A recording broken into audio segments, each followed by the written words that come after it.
ನಮಸ್ಕಾರ ಸ್ನೇಹಿತರೆ, ನಾವು ನೀಲಿ ನೀಲಮಣಿಯ ಬಗ್ಗೆ ನಾವು ಕೇಳಿರಬಹುದು. ಅದೇ ರೀತಿಯಾಗಿ ಹಳದಿ ನೀಲಮಣಿಯ ಬಗ್ಗೆ ನಾವು ಕೇಳಿರಬಹುದು. ಆದರೆ ಇವತ್ತು ನಾನು ವೈವಾಹಿಕ ಸಂತೋಷವನ್ನು ಹೆಚ್ಚಿಸುವ ಬಿಳಿ ಪುಷ್ಪರಾಗ ಅಂದರೆ ಬಿಳಿ ನೀಲಮಣಿಯ ಬಗ್ಗೆ ಕೆಲ ಮಾಹಿತಿಯನ್ನು ನೀಡಲಿದ್ದೇನೆ.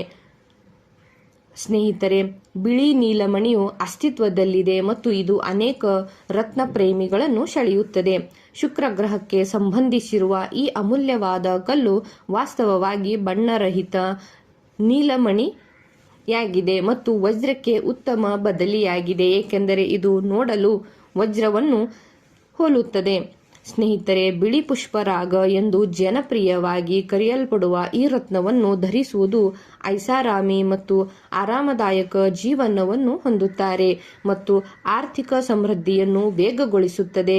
ಮತ್ತು ಈ ರತ್ನವು ಸೌಂದರ್ಯ, ಅದೃಷ್ಟ ಮತ್ತು ಸಂಪತ್ತನ್ನು ಆಕರ್ಷಿಸುತ್ತದೆ ಎನ್ನುವಂತಹ ನಂಬಿಕೆ ಇದೆ.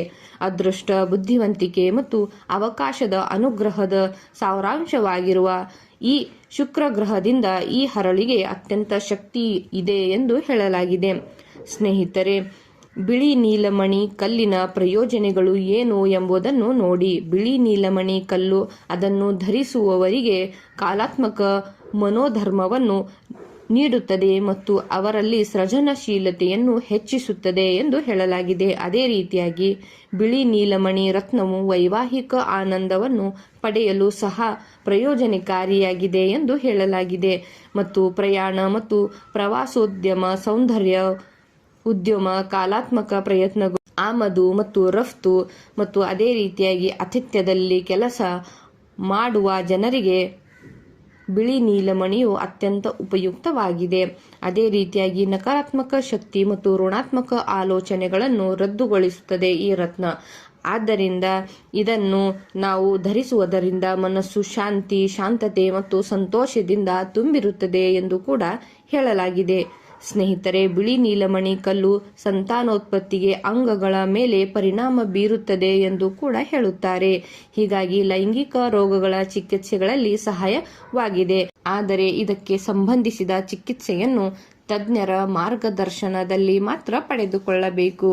ಸ್ನೇಹಿತರೆ, ಶುಕ್ರನ ಕಾಸ್ಮಿಕ ಕಿರಣಗಳನ್ನು ಬಲಪಡಿಸುವ ಈ ರತ್ನವು ಎಲ್ಲ ಸಂಬಂಧಗಳಲ್ಲಿ ಪ್ರೀತಿ, ಉಷ್ಣತೆ ಮತ್ತು ವಾತ್ಸಲ್ಯವನ್ನು ತುಂಬುತ್ತದೆ ಎನ್ನುವಂತಹ ನಂಬಿಕೆ ಇದೆ.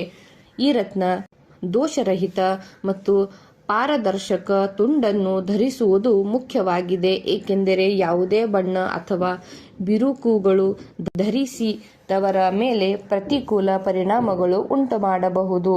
ಅರೋಹಿತವಾದ ಉಂಗುರು ರತ್ನವನ್ನು ಧರಿಸಿ ಮತ್ತು ಇದರ ಹಿಂಭಾಗವು ತೆರೆದಿರುವುದನ್ನು ಖಚಿತಪಡಿಸಿಕೊಳ್ಳಬೇಕು, ಏಕೆಂದರೆ ಹರಳು ಚರ್ಮದೊಂದಿಗೆ ನೇರ ಸಂಪರ್ಕಕ್ಕೆ ಬರುವುದು ಮುಖ್ಯ. ಇದನ್ನು ಎರಡು ಕೈಗಳ ಮಧ್ಯೆ ಅಥವಾ ಕಿರುಬೆರಳಿನಲ್ಲಿ ಧರಿಸುವುದು ಉತ್ತಮ. ಶುಕ್ರವಾರ ನೀವು ಈ ರತ್ನವನ್ನು ಧರಿಸಲು ಸೂಕ್ತವಾದ ದಿನವಾಗಿದೆ ಎಂದು ಕೂಡ ಹೇಳಲಾಗಿದೆ. ಸ್ನೇಹಿತರೆ, ಬಿಳಿ ನೀಲಮಣಿ ಕಲ್ಲಿನ ಉಂಗುರನ್ನು ಧರಿಸುವ ಮೊದಲು ಏನು ಮಾಡಬೇಕು ಎಂಬುದನ್ನು ನೋಡಿ. ಬಿಳಿ ನೀಲಮಣಿ ಪೆಂಡಲ್ ಅನ್ನು ನೀರಿನಲ್ಲಿ ತೊಳೆದು ನಂತರ ಹಸುವಿನ ಹಾಲಿನಲ್ಲಿ ತೊಳೆಯಬೇಕು. ಇದಾದ ನಂತರ ಮತ್ತೊಮ್ಮೆ ನೀರಿನಲ್ಲಿ ತೊಳೆಯಬೇಕು. ಪೂಜೆಯ ಸ್ಥಳದಲ್ಲಿ ಇದನ್ನು ಇರಿಸಿ ಮತ್ತು ಶುಕ್ರನನ್ನು ಆಳುವ ದೇವತೆ ಅಥವಾ ಶುಕ್ರ ಯಂತ್ರದಲ್ಲಿದ್ದ ಅದರ ಮುಂದೆ ಇಟ್ಟು ಇದನ್ನು ಪೂಜೆಯನ್ನು ಮಾಡಬೇಕು. ಕೆಲವು ಧೂಪದ್ರವ್ಯಗಳನ್ನು ಬೆಳಗಿಸಿ ನಮ್ಮನ್ನು ಆಶೀರ್ವಾದಿಸುವಂತೆ ಭಗವಂತನನ್ನು ಧ್ಯಾನಿಸಿ ಮತ್ತು ಪ್ರಾರ್ಥಿಸಬೇಕು. ರತ್ನವನ್ನು ಧರಿಸುವ ಮೊದಲು ಹೇಳುವಂತ ಮಂತ್ರಗಳು ಸ್ನೇಹಿತರೆ ಹೀಗಿದೆ.